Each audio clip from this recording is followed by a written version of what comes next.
लोकसभा निवडणुकीच्या तिसऱ्या टप्प्यातील मतदान संपलंय। तिसऱ्या टप्प्यातही महाराष्ट्रात सर्वात कमी मतदान झालंय। संध्याकाळी 5 वाजेपर्यंत अवघं 42.63% इतकं मतदान झालं। देशभरात सर्वात कमी मतदान महाराष्ट्रात झालंय।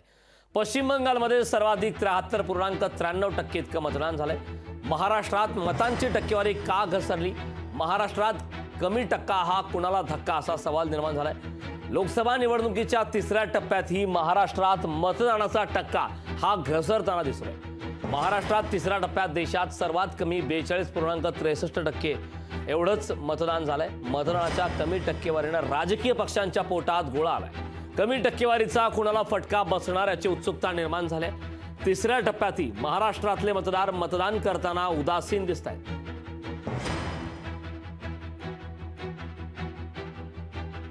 कोणत्या राज्यात किती मतदान झालंय तेही पाहूयात ग्राफिक्सच्या माध्यमातून।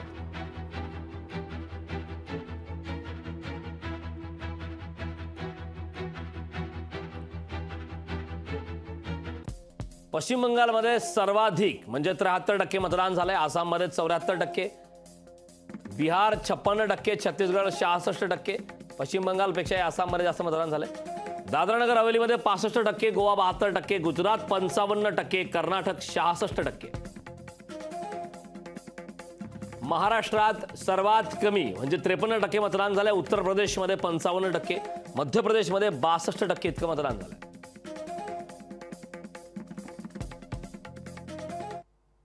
राज्यात सर्वात कमी मतदान बारामतीमध्ये झालंय। ज्या मतदारसंघाकडे राज्यासह देशाचं लक्ष लागलंय।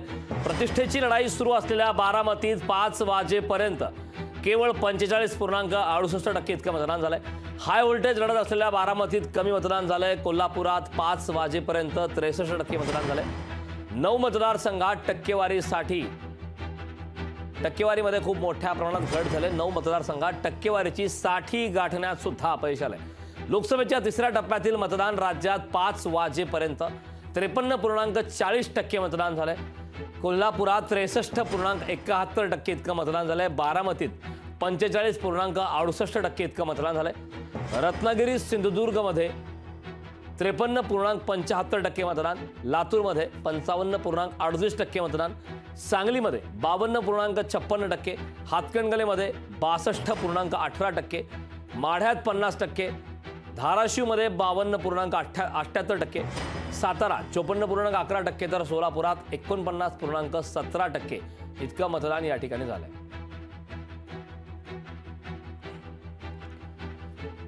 तर बारामतीमध्ये जी अटीतटीची आणि प्रतिष्ठेची लढत सुरू आहे त्या ठिकाणी सुप्रिया सुळे ज्या उमेदवार आहेत महाविकास आघाडीच्या तुतारी चिन्हावर त्या लढत आहेत, त्यांनी मतदान केलंय।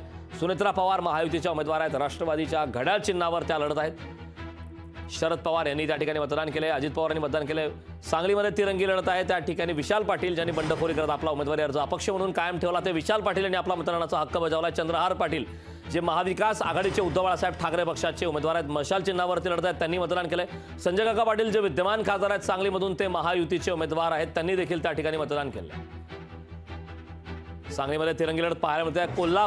कोल्हापूरमध्ये दुहेरी लढत झाली। छत्रपती शाहू महाराज हे काँग्रेसकडून म्हणजेच महाविकास आघाडीकडून मैदानात आहेत, त्यांच्या विरोधात संजय मंडलिक जे विद्यमान खासदार आहेत शिवसेनेकडून ते मैदानात आहेत। या ठिकाणी देखील दोघांनी मतदान केलंय। दोन्ही उमेदवारांनी आपल्या मतदानाचा हक्क कोल्हापूरमध्ये बजावला। साताऱ्यामध्ये दुहेरी लढत पाहायला मिळते। उदयनराजे भोसले जे महायुतीकडून उमेदवार आहेत कमळ चिन्हावरती लढत आहेत, त्यांच्या विरोधात शशिकांत शिंदे जे तुतारी चिन्हावर लढत आहेत। या मतदारसंघात देखील दोन्ही उमेदवारांनी मतदान केले।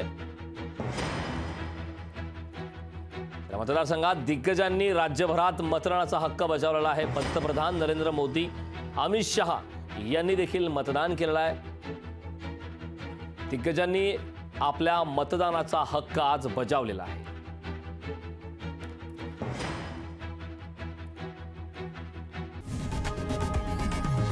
लोकशाही मराठी ऐका, पहा, जागरूक रहा।